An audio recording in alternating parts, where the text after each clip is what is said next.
For those of you who don't know me, my name is Sandra Healy, and I'm Head of Equality, Diversity and Inclusion and the Head of the Centre of Excellence for Diversity and Inclusion for DCU.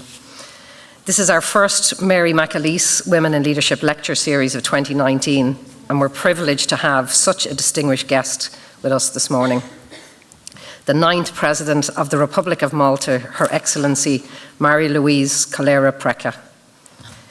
The DCU Women in Leadership Initiative was launched in 2015, and the vision for the initiative is that DCU will become a university that explicitly values women as leaders, and that through this initiative it will become the lived experience of staff right across the university.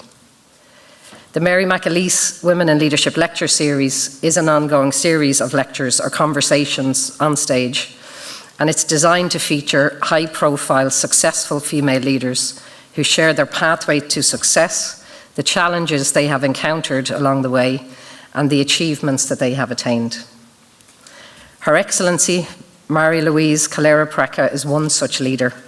She has dedicated her life to the social well-being of the most vulnerable in society and has been instrumental in social policy reform in Malta. I have no doubt we will be inspired, empowered and humbled by her talk this morning. So may I ask you to stand and please join me in welcoming Her Excellency, President Marie-Louise Calera, President of Malta, and President of DCU, Professor Brian McCrath, to the stage.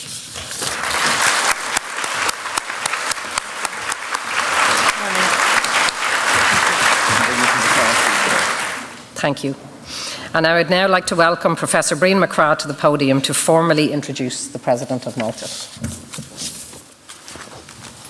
Uachtaráin, Ambassadori Ara, Ian Agradamula, agus Gina Ushla Galer, Bwahlam Falcha Leha Choroiv, Higulskal Carvalho Clear Imagine, Don Oakhoid Suntasuk Show.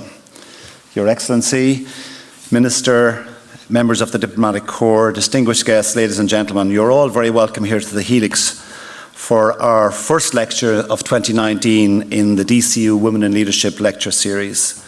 We are truly honoured to have as our first speaker for 2019 Her Excellency Marie-Louise Calera, President of Malta, and I want to express my particular gratitude to her for graciously accepting our invitation. I also want to extend a warm welcome to the Maltese Ambassador to Ireland, Leonard Sacco, who played a great role in making this event happen, and to his wife, Mrs. Teresa Sacco, who's joined him. To Minister Regina Doherty, Minister for Employment Affairs and Social Protection, to His Excellency, the Papal Nuncio, Archbishop Jude Thaddeus Okolo, and to the many distinguished ambassadors and representatives from the Diplomatic Corps who are with us here today. Thank you all for joining us. Ladies and gentlemen, DCU's current strategic plan outlines a commitment to promote principles of equality and to embrace diversity. In 2015, we decided to place a particular emphasis on gender equality. In that context, we stated publicly that underrepresentation of women at senior positions for both academic and administrative and professional staff was simply unacceptable, and we committed to tackle the issue head-on. But although they matter hugely, it's not solely about the numbers, it's about the culture. And that culture should convey to all women in this university that they are treated and valued equally with their male colleagues. So as a first step in that regard, in November 2015, the DCU Women in Leadership suite of initiatives was launched. These comprise a range of formal and informal interventions to build leadership capability and to support female staff in progressing through the stages of development in leadership and management. Examples of specific initiatives include this Mary Mcaleese Women in Leadership Lecture Series, monthly listening lunches where we engage with female staff and get a sense of what it's like to be a female on a university campus, family-friendly meeting times, funded research on gender equality in higher education, and that has been hugely informative to us.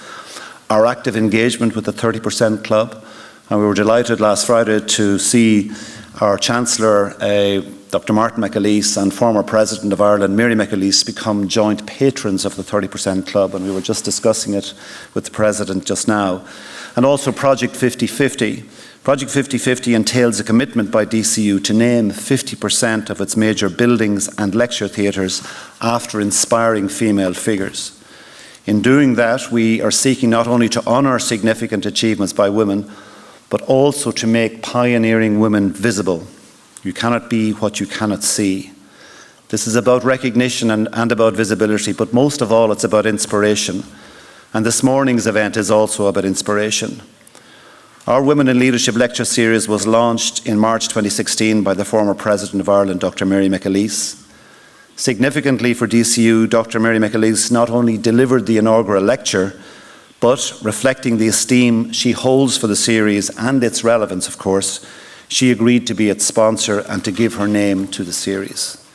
Since March 2016, we've been privileged to welcome inspiring female leaders such as Professor Louise Richardson, Vice-Chancellor of University of Oxford, an Irish woman and the first female Vice-Chancellor of Oxford University in all its history, Dr. Michelle Williams, Dean of Harvard University's School of Public Health, and Bishop Patricia Story, Ireland's first and still only female bishop.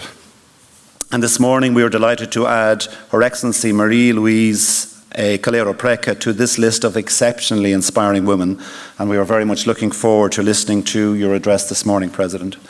Before I introduce President Calera to you, there's one other element of the President's visit that I would like to refer to briefly, and that is the strong bond between the Irish and Maltese people. There are strong political, economic and cultural ties between Ireland and Malta that go back for many years, but it is our shared values and outlook that provide the foundations for the development of such ties and their growth into the future. Malta, like Ireland, is a committed EU member state, and it is sometimes overlooked that there will be 2 English-speaking countries remaining in the EU after Brexit, not just one. Malta and Ireland share important values: democracy, rule of law, human rights, international cooperation and sustainable development.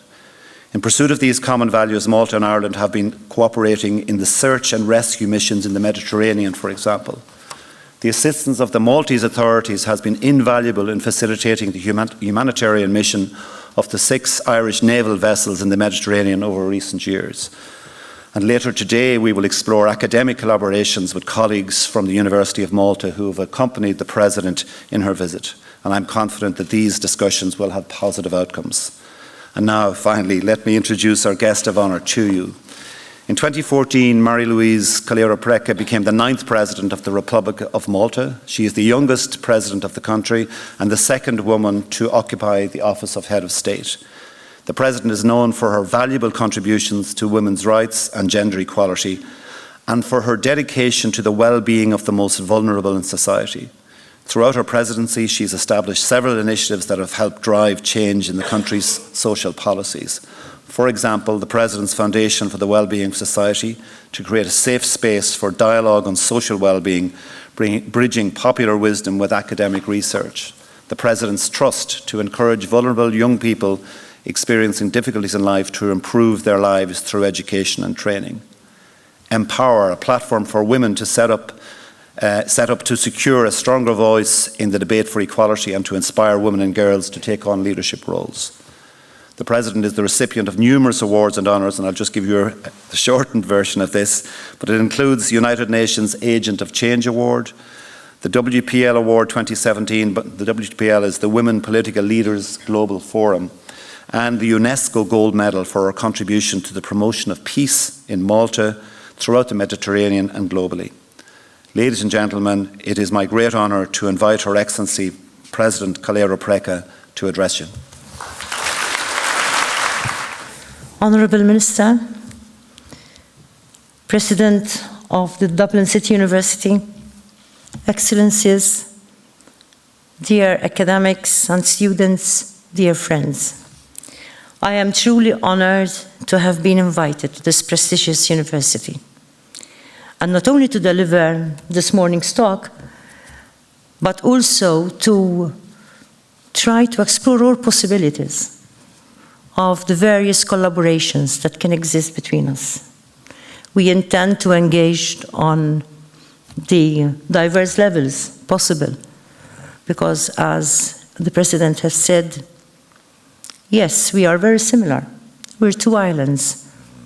One might say the unsimilar is the size. However, there are so many characteristics, but also, and this is even more important, our values. Therefore, it would be such a pity if we do not take this opportunity to find ways and means of how to collaborate so as not just to continue to contribute to the social good in our countries, our respective countries, but also to the European Union and to our different regions. So first of all, I would like to commend Professor Mary Mcaleese, who instituted this series of Women in Leadership lectures. Professor Mcaleese and myself are in a small minority of women who have experienced the life of being a president of a European country. Although we come from different regions of Europe, I am convinced that we have both faced similar experiences due to the fact that we are women in a role that has been traditionally perceived to be for men. I'm sure that many of the women present here today have experienced similar challenges. Yet, we have, in our own ways, achieved the necessary empowerment, overcome the many challenges, to be leaders and role models. I believe that being examples for our younger generations is one of the most important contributions we can make, especially as women in leadership roles. Role models are very important for our younger generations. This has been my tangible experience, both when I was minister and then when I came to the presidency. I have had the experience of young girls coming up to me and telling me, "President, what should I study to become president?" And that is really heartwarming. I would also like to share another experience with you. This is the Girl to Leader campaign, which is a global initiative launched by Women Political Leaders Forum in 2017. As patron of this worldwide initiative, workshops held in Malta during these last 2 years, on the occasion of the International Day of the Girl, have done so much to empower leadership among girls and young women through this campaign. We created an important dialogue with students from around the Maltese Islands to share their own experiences and to discuss their future aspirations. I was truly inspired by the narratives that were shared by the participating students. Their narratives clearly showed that the situation was different from when I was a young girl myself. When I was 16, I was the only girl to stand for election for the Students' Union of the college I attended then. Nowadays, I'm impressed with the many more girls who are participating in political life, even from a young age. This fact gives me great satisfaction, as girls need to believe in themselves and come forward alongside boys. This is the way to address the long-standing democratic deficit. Such participation is imperative, because I believe that young people must be the game changers to achieve equality and equity in our societies. We definitely need the participation of our youth in the political life of our countries, not only to combat negative gender stereotypism, but moreover to provide positive and relevant perspectives for an ever-changing world. In this context, let me quote some of the participants of the workshops we held last October as part of the Girl to Leader campaign. One participant, a 16-year-old young woman, Maria, said that she believes that too many people in Malta say that women are not suitable for political roles. This perspective needs to change, and we are the ones who will change it, she said. Another student, Matthew, said that, and I quote, "Unfortunately in Malta and all over the world, women have to deal with stereotypes and unfair expectations. This situation leads to discrimination. Our society looks at feminism and women's empowerment as a movement of hatred against men And this leads to people being scared of change. Another student, Anne-Marie, said that girls need to fight injustice and be the change with authentic power. Someday I want to be able to share my opinion in a group of guys and have my opinion received as just another opinion, not prejudice because I am a girl. So this is what our young people were saying back in October.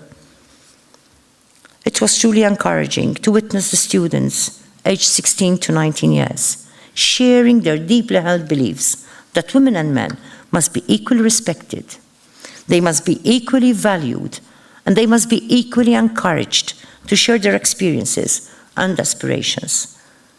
This is, above all, what a commitment to equality and inclusion is all about. When we speak of equality and women leadership, we are also committed to human rights. Last December, the international community celebrated the 70th anniversary of the United Nations Universal Declaration of Human Rights. This year ahead of us is providing us with an opportunity to affirm the full force of the United Nations Declaration by endeavoring further and harder for equality and women's rights, as women's rights are human rights. In this way, we will be making a practical effort to effectively implement universal human rights and fundamental freedoms. If we do not recognize the rights of women, especially women who are experiencing discrimination, oppression, and injustices, we will not be seriously committed to human dignity and well-being. Gender equality must be at the heart of our democracies, for our democracies to be relevant and to actually thrive. It is evident that we are at a most precarious period of time in the history of our planet. Environmental degradation, social tensions, and violent conflicts are threatening our world and are becoming the order of the day, unfortunately. For this reason, we cannot be complacent. We need to empower our girls and our boys to be activists for the much-needed positive change in our societies. We need our girls and women to equally join forces with men and boys in the leadership of our communities and societies. I'm sure that there are many young women who are leaders in their respective communities. And I would like to urge each and every one of them to use their influence to hold their authorities and institutions accountable to their responsibility to make gender equality a reality in our lifetime. Achieving gender equality is also part and parcel of the global commitment made by all of our governments in 2015 to implement the United Nations Agenda 2030 and its 17 Sustainable Development Goals. In particular, Sustainable Development Goal number 5 highlights the importance of gender equality, equity, and empowerment, and the sustainable investment in the potential of all of our children. This international commitment is all the more important when we recognize that 1 in every 8 persons in the world is a girl who has unique challenges, needs, and aspirations for the future. Unfortunately, even in the European Union, there are unacceptable disparities between women and men. According to last year's report on equality between women and men in the European Union, women across Europe have the legislative right to equality, empowerment, and safety. But for many women in the European Union, these rights have not yet been translated into practical improvements in their daily lives. As we all know, education is the key for a more sustainable, empowered, and equal world. However, according to latest indicators from the United Nations, an estimated 131 million girls around the world remain out of school and face multiple barriers to education. This is most worrying. According to the latest data from the UN again, the number of out-of-school girls at primary level is growing from 32 million in 2015 to 34 million in 2016. The report on equality between women and men in the European Union, which I made reference to earlier, shows how this backsliding is taking place in the lives of women, even in certain European Union member states.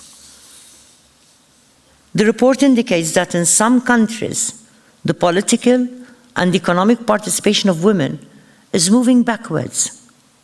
An abundance of data and statistics show that women, who make up half of our population, are underrepresented in decision-making positions in politics and in business, and still earn on average 16% less than men across the European Union. Unfortunately, discrimination is so deeply embedded within our societies that it sometimes goes ignored or unseen and is eventually accepted as the norm.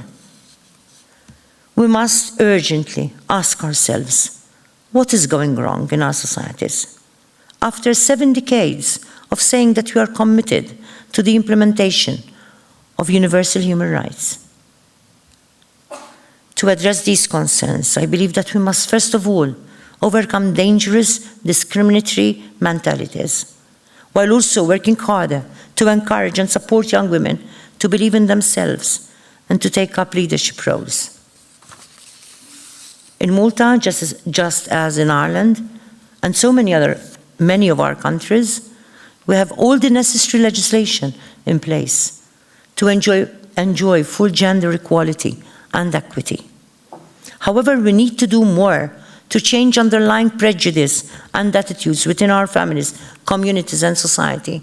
And that is why this EU is so commendable, with the many initiatives, President, that you have mentioned in your introduction. We need to change the situation, because there are still cultural and social barriers that are holding back our progress from enjoying full and effective gender equality and equity. According to the Support for Women and Girls Leadership report, published by the Overseas Development Institute, which is a UK think tank, early intervention for girls is imperative to help develop and encourage their critical leadership skills. The report highlights the importance of a supportive family environment, the presence of role models, and a formal educational system that values the participation of girls and young women. By investing in leadership skills for girls and young women, our societies can progressively change stereotypes and end gender discrimination by tackling it at its source. Furthermore, I'm convinced that giving more visibility to examples of female leadership will inspire our younger generation. The media has an important role in all this. When the media creates more awareness of the excellent work being done by women leaders, it creates opportunities to promote the much-needed role models, to normalize the idea, and to give more visibility to the presence of women in roles of authority. I believe that women need to work together more. I also believe that women can truly shift the balance if we work together. On the other hand, the endeavors of civil society is crucial to keep gender equality and equity high on national and international agendas. Women's organizations are best placed to promote gender equality and equity.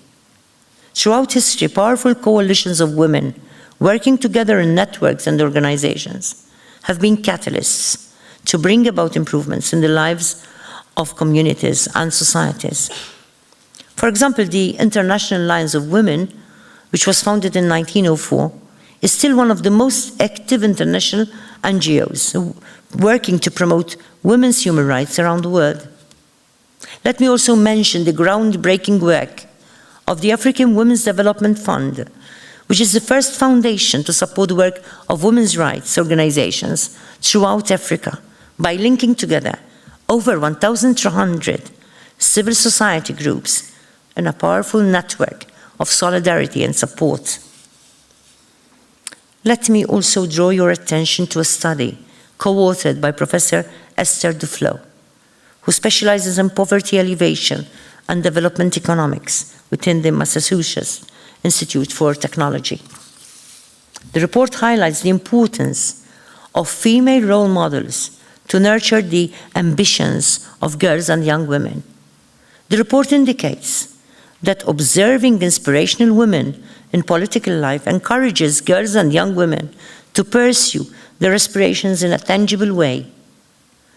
Professor Duflo reports that the gender gap in education for teenage girls is reduced in areas where women have a role within local governance. The report highlights the importance of parental support, saying that when parents see women in leadership positions within their communities, they are 25% more likely to have higher expectations for their daughters. This creates a home environment which is supportive of the ambitions of our girls and young women, also helping to narrow the gender gap in education areas. According to Professor Duflo, these benefits are due to a role model effect. Seeing women in charge has persuaded parents and teens that women can run things. This has increased their ambitions, changing perceptions, and giving hope can actually have a direct impact on reality. Therefore, it is clear that having women in positions of authority transforms public perceptions. It opens people's minds about the qualities that a leader should have and who can be a figure of authority within our societies. When female leaders are underrepresented, this has a direct and long-term negative impact on our girls and young women. For us to effectively reach equality, women must not only be collaborators, women must equally share positions of leadership to ensure that a positive, sustainable, and long-lasting improvement is achieved in our regions and our world. In my role as the President of Malta, and as one of only 2 female heads of state within the Mediterranean, I have had first-hand experiences of the specific challenges being faced by women and girls. Through my experiences, I can say that many of these challenges are due to the multi-layered and intersectional instances of social, economic, and cultural discrimination, injustices, and inequalities. While we must certainly speak about these challenges, let me begin by reminding all of us that women have, throughout history, stood out as inspiring contributors to the prosperity and the progress of the world. Let me take this opportunity to pay tribute to the late Fatima Mernissi, the celebrated Moroccan scholar and feminist. Mernissi said that, and I quote, "The real mistake of women was to let the space of producing history fall into the hands of men alone." I truly agree with such a statement. We must correct this mistake by creating and safeguarding spaces to celebrate the history of women. Such spaces can only be effectively maintained when they are supported by strategies of social and economic empowerment. President, we are on the same page. Let me draw your attention to an example from my own part of the world. The Women's Empowerment in the Mediterranean Region report, commissioned by the European Committee of the Regions last year. It states that differences in opportunities between women and men cannot only be explained by gaps in educational attainment. Rather, it is the socio-cultural norms and the resulting lack of supportive structures regarding women and their place in the family and their communities, which results in discrimination within the workplace and society. Furthermore, the report highlights the urgent need for more comprehensive data of the situation of women in the Mediterranean region. Dear friends, I believe that we must be the catalyst to address gender inequalities which create unnecessary social tensions in our communities and in our nations. We must, through our work, achieve effective gender equality to build a culture of positive peace. As we know, the participation of women is essential to achieve the effective prevention and resolution of conflict whilst also sowing the seeds of positive peace. In this context, let me mention some powerful indicators. According to data from the International Peace Institute, the participation of women creates peace agreements that are 35% more likely to last at least 15 years.